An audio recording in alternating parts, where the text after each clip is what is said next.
कि अब जल्दबाजी नहीं करनी चाहिए बेचने की और लॉट्स ऑफ अपॉर्चुनिटी है खरीदारी करने की। यही चीज़ में से एक हिस्सा बताइए, ये लॉट्स ऑफ अपॉर्चुनिटीज़ कहाँ-कहाँ पर हैं?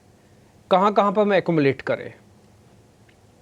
ये पिछले 6 हफ्तों में जभी भी मार्केट में पुल बैक आया है, वो पुल बैक बहुत जल्दी से वो सोल्ड इन हो गया और उसके कारण उसके बाद मार्केट ने नया लो बनाया। सो लोगों को लगता है कि इस बार भी उसी पेस से ये market will get sold into, जो मेरे हिसाब से होगा नहीं, क्योंकि ये जो रैली है ड्यूरेबल है।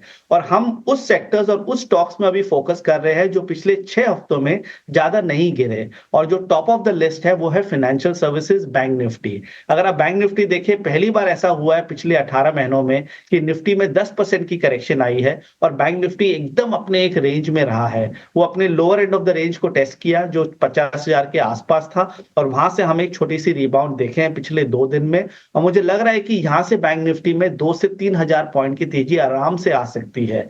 तो इनमें जो टॉप स्टॉक्स है, HDFC bank, SBI, ICICI bank, federal bank, ये सब अच्छे सेटअप्स है। तो मुझे लगता है कि biggest opportunity is in the financial services space broadly. Second sector जो हमें अच्छी लगती है वो आईटी। अब आईटी भी क्योंकि रिलेटिव स्ट्रेंथ इतनी अच्छी रही है पिछले 6 हफ्तों में, देखिए जो सारे जो टॉप स्टॉक्स में उसमें कोई बड़ी फॉल नहीं है।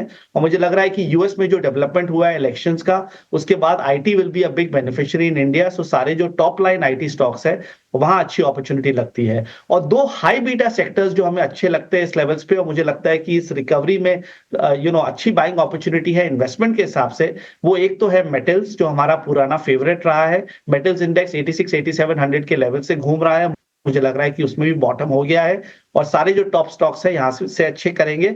और सेकेंडली है रियल एस्टेट। रियल एस्टेट देखिए एक लॉन्ग टर्म स्ट्रक्चरल स्टोरी है। पिछले 6 महीने ये सेक्टर एक रेंज में चला गया था। लास्ट 2-3 दिन में लग रहा है कि वहां पर भी एक बॉटम बनी है, और वहां पर भी जो सारे जो टॉप स्टॉक्स है, DLF, Oberoi reality, Godrej properties, I think सब में अच्छी मूवमेंट आनी चाहिए। सो मैंने आपको 4 सेक्टर के नाम दिए: फाइनेंशियल सर्विसेज, आईटी, मेटल्स और रियल एस्टेट।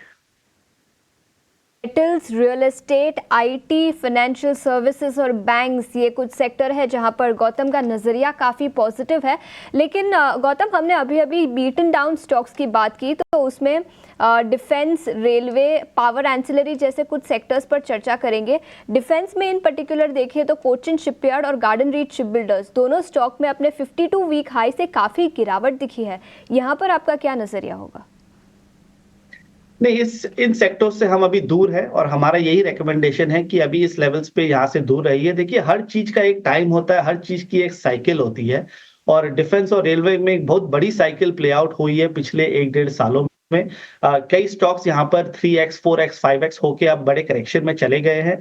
और जो यूएस में जो इलेक्शन रिजल्ट है उसके बाद लोगों को लगता है कि जियोपॉलिटिकल रिस्क जो है वो थोड़ी सी कम हो गई है। और अगर वैसा सिनारियो रहा और वैसी दुनिया रही जो सबके लिए अच्छा है, तो आई थिंक डिफेंस स्टॉक्स में जो टेलविंड था वो अब नहीं रहेगा। और ये सारे स्टॉक्स जो है काफी एक्सपेंसिव भी है, नैरेटिव्स पे चलते थे, स्टोरीज पे चलते थे। तो आई थिंक डिफेंस और रेलवे से दूर रहना चाहिए। पर जो पीएसयू बास्केट है वहां काफी अच्छी लगती है। तो वहां पर समझिए पावर पीएसयूज हुआ, PFC, REC, SBI bank of Baroda हुआ, ओएनजीसी हुआ, पावर ग्रिड हुआ, एनटीपीसी हुआ, ये सारे स्टॉक्स हमें अच्छे लगते हैं क्योंकि इनमें अभी भी काफी वैल्यू है। और क्योंकि इकोनॉमी में थोड़ी सी स्लो डाउन की बात हो रही है, मेरा मानना है कि अब मार्केट ग्रोथ से वैल्यू में चला गया है। सो जो लो लो हाई सिंगल डिजिट या लो डबल डिजिट पी जो स्टॉक्स है उनमें वापस फोकस आएगी, और मुझे लग रहा है कि पीएसयूज में वापस अच्छा मोमेंटम बिल्डअप होना चाहिए।